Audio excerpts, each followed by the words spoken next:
let's skip the small talk. Drake's new song and that Promise of the Iceman album got his fans losing it, snapping at every word like they can't handle a little truth. They're acting like their favorite artist spinning around in an icebox is some groundbreaking move. Please. And don't even get me started on how his whole playbook is about to collapse next. No shocker here? They're not gonna like what I'm about to drop, because we're standing strong for the real culture of hip-hop. And trust me, when we're all on the same page, these Iceman stans are gonna freeze up completely, clueless about what to do when the truth smacks them in the face again. Now, speaking of things coming down hard, this video is crucial. The entire hip-hop world better buckle up for what's about to shake the game in just a matter of moments. Why? Because this very week, every conversation, every headline, and every move is leading to one massive thing, and that's the new Clipse album set to drop any second now. And let me tell you, in terms of albums with an official release date and this level of anticipation, it's been years since the stakes were this sky high. The lineup alone is insane. Pusha T, Malice, Pharrell, Kendrick Lamar, Tyler, the Creator, Nas, Jay-Z, and a whole roster of legends are all locked in, standing strong on the real side of hip-hop. This record isn't just music, it's a power move. It's planting a flag for the future of rap on the very ground Kendrick Lamar already shook up and shifted forever. And with the weight Kendrick and Pusha T are carrying right now, two artists who might just be the most feared names in all of music, the stakes couldn't be higher. Word is they've got some massive surprises up their sleeves too, and it's about to change everything. Here's the real issue though. This Clipse album, with no real competition in sight, might just lock the Iceman out of the game for good, leaving him frozen in place with zero chance of ever setting the pace in rap again. And let's not forget, Drake isn't standing alone here. He's got Travis Scott right beside him, both of them holding on to an era of hip-hop that's stale, clout chasing, and so out of touch it nearly killed the genre before Kendrick's Like That verse sparked life back into it. Now all signs point to Drake and Travis gearing up for their own big weekend drops, albums, singles, anything to try and steal the spotlight from Pusha T and the Clipse. But let's be real. The energy around this Clipse album is something we haven't seen in years.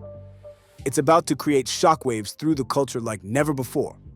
So before we go any further into what this all means for the future of rap, smash that like button and hit subscribe, because the whole game needs to know just how high the stakes are right now. Even if Drake's fans rage when I break down how his entire playbook is crumbling, the truth still stands. Drake's out here chasing attention and pulling immature stunts like no seasoned rapper ever has.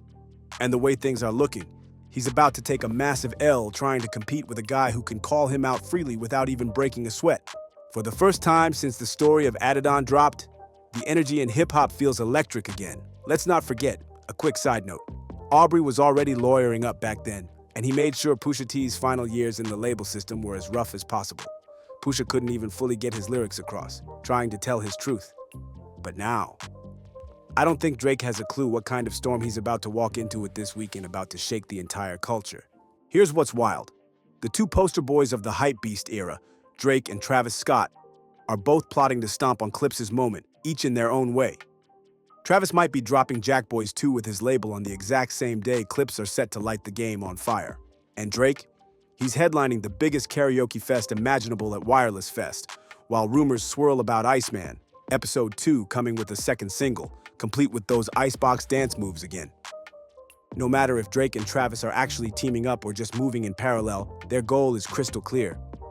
Step all over what Kendrick, Pusha T, and the rest of these MCs, artists who actually live and breathe the craft, are trying to build for hip-hop's future. And honestly, when you break it down, these two don't have much to stand on. Without Drake's ghostwriters, and for Travis, well, his bars got about as much weight as Al Pacino trying to freestyle. Yet, here they are, trying to go toe-to-toe with some of the greatest lyricists of all time, Drake especially. This is the same guy who was caught hiding some major truths from us back in the day. So maybe this is their only real strategy. Lean into the one thing they've mastered, clout chasing. Distract the masses from the art form they've been steadily devaluing. And speaking of Hall of Fame level clout chasing, I don't even know how I'm gonna get through this one, because Drake's latest moves to silence what Clipse and Kendrick are cooking up, it's next level. So far, we're not even halfway through this saga, and already Drake's moves are looking desperate. For hip-hop's favorite cosplayer and Icebox resident, He's gearing up for what might just be the saddest attempt at stirring up noise I've ever heard about. Picture this. Drake is about to turn his 3-night karaoke sing-along at Wireless Fest into some overblown spectacle to try and hijack the moment Pusha T and Kendrick are building.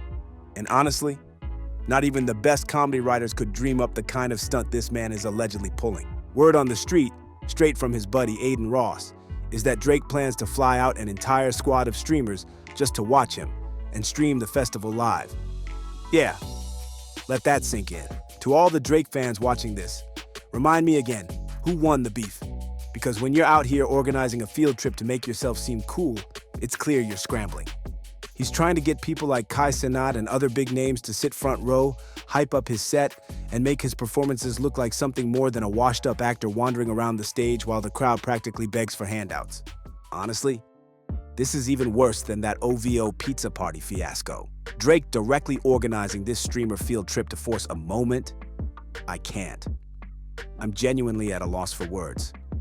The fact that this is his big move while Kendrick Lamar is about to drop a verse on one of the most anticipated albums of the last decade?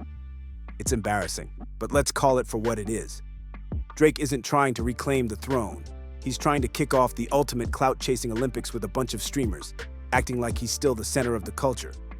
The reality? He's not even close. The truth is, even if Drake pulls this off, Kai Cenat doing his little dances, hyping up the stream and making his audience believe this is the cool thing, it won't change a thing. Let's be real. Unless Drake somehow goes head-to-head with Kai himself, these streamers are the only fans he's got left. Why? Because they're the only ones out of touch enough with hip-hop to still think Drake is running things in 2025. This whole streamer field trip won't shift the culture. It won't stop the tidal wave that's about to hit when Kendrick Lamar and Clipse drop their projects. Drake's little Wireless Fest stunt is a sideshow at best, while Kendrick's tour alone is already shaping up to be bigger and more impactful than anything Drake's doing, even with every big-name streamer in the world clapping along on Twitch. And I know I've said this before, but it's worth repeating. This just proves how timeless Kendrick's energy is. Drake's antics simply aren't enough. Now, sure, Drake is clearly scrambling to block Kendrick and Clipse from stealing all the momentum, flying out Kai and all these streamers to clap for him on stream. That's just weak. But there's also talk of another Iceman stream. Iceman Episode 2. Maybe this time we'll get a basement tour, or more clips of Drake yelling at random folks while driving his ice truck around. And of course, if it follows the same formula as Iceman 1, there'll probably be another new song tied to it. But let's be honest, even if Drake drops a new track, it might make more noise than this awkward streamer field trip, but will it really hit? If it's anything like What Did I Miss, and Kendrick's presence remains as dominant as it's been all year, then Drake's so-called Ice Age is never even going to start. Kendrick and Clipse are going to have their moment, no matter what antics these other guys try to pull. But let's not stop at Drake, because Travis Scott is clearly cooking up his own response, and it's worth breaking down. So far, according to confirmed reports, Travis has been moving in typical hype machine fashion. From rushing vinyls out to the point where fans were lining up and buying into it with everything they had, just to be handed 7 songs from the album. And now he's acting like this incomplete drop is some kind of gift. Quick side note, after Lil Wayne tried the same tactic with Thug Carter 6 to boost first week sales, let's call it what it is. If half your album isn't even on the vinyl, it shouldn't count as a sale. This is classic Travis Scott behavior. He's turned into one of the biggest bundle merchants in the game.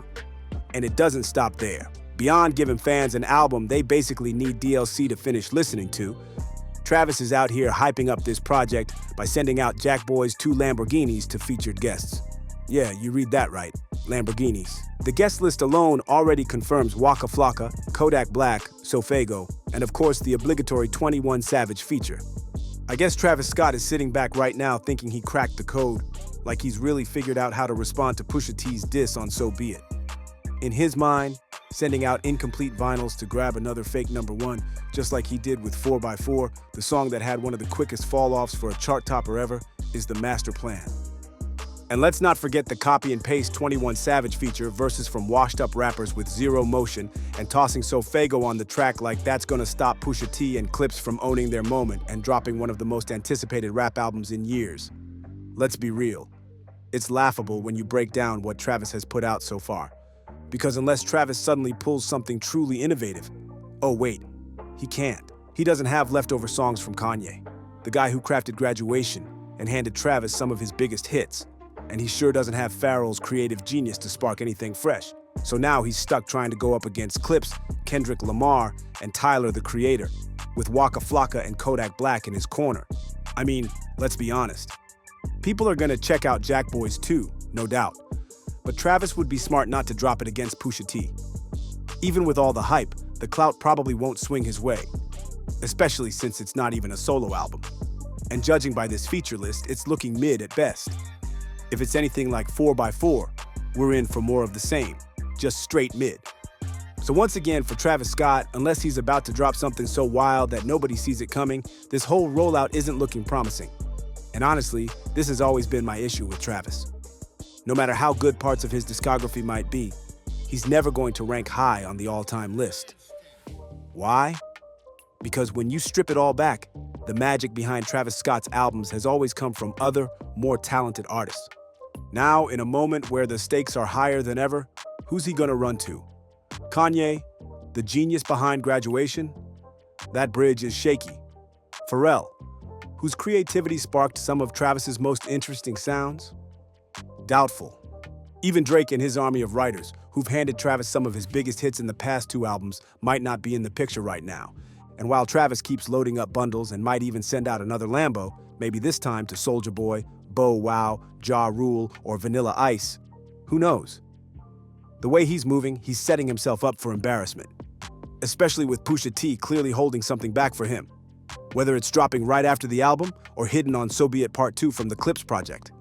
Either way, Travis looks like he's walking into a trap. But here's where it gets interesting. With both Travis and Drake, if they've got any sense left, we might finally see where they truly stand with each other.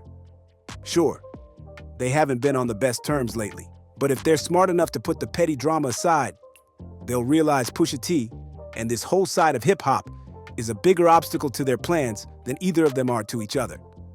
And maybe, just maybe, that mystery name sitting under Drake's slot at the Wireless Fest lineup marked as TBA could mean something big is about to happen. There's a real chance that mystery slot under Drake's Wireless Fest lineup is Travis, and if he pops out for this OVO karaoke night, they might try to stand side by side and distract everyone from the classic album Clipse and Kendrick are about to drop. And hey, if they join forces and give it their absolute best shot, maybe, just maybe, they lose to Clipse and Kendrick by 10 points instead of 30. But let's be honest, as long as Drake and Travis keep dodging real rapper moves and dancing around the two most feared MCs in the game, they're only digging themselves deeper. Drake in particular is stuck on this performative dissing routine, acting like he's standing up to the guys who shattered his career. But notice how he won't name names or actually make a move bold enough to spark another Not Like Us or the story of Adidon. Everyone sees through the act at this point. Whatever Drake and Travis decide to pull, it'll say a lot about where they truly stand. Sure, they might impress the hypebeasts, and the streamers might overreact for their audiences, but none of that is going to shift the culture or stop the wave that Kendrick and Clipse are building. And that's the lesson here. No matter how Drake and Travis try to respond, or how hard they work to ruin this moment, it won't end well. They need to quit while they're still ahead. Because if there's one thing every rapper should have learned by now, it's this. Don't come for Pusha T. And whatever you do, don't mess with Kendrick Lamar. And if you're really thinking about stopping both Pusha T and Kendrick Lamar at the same time, good luck. Because if your master plan involves a streamer field trip, a Waka Flocka and Sofego feature, and a vinyl with only 7 songs, you might as well wave goodbye to your career. Who knows what these two heavyweights are truly capable of when they come together? And honestly, who knows what they're planning to unleash next? So now with all that said, I want to hear from you. What do you think about this wild week in hip-hop? Are you ready for the Clipse record to drop? And do you think Drake and Travis Scott have any shot at stealing the spotlight? Or are they just scrambling to hold on to relevance? Drop your thoughts in the comments. I can't wait to see where y'all stand on this. And hey, if you made it this far, don't forget to leave a like, subscribe, and hit that bell so you never miss when we break down moments like this. It helps out more than you know. I'll catch you in the next one, because trust me, as Kendrick Lamar keeps moving like the giant he is in music right now, Drake is out here looking more like a punchline every single day. See you on the next one.